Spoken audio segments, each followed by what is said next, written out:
25 minutes, especially with leg quarters. You don't want them to not be done, but you can tell by pushing it in like that when it don't make that hissing sound, they done.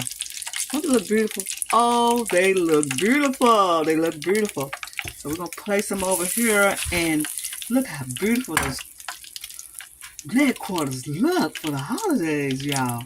Look how beautiful they look. They're wonderful. We'll be right back.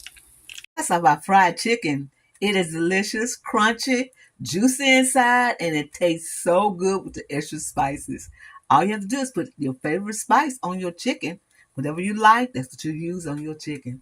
This chicken is for the holidays. When you want to have some fried chicken, just fry you some chicken. Fry some homemade chicken. That makes everybody feel real good that you took out time to make them some fried homemade chicken. This is Sandra. I want to tell you happy eating and thank you for coming to my channel. And I would like to tell everyone happy holidays coming, and hope you come to my channel and get some wonderful recipes.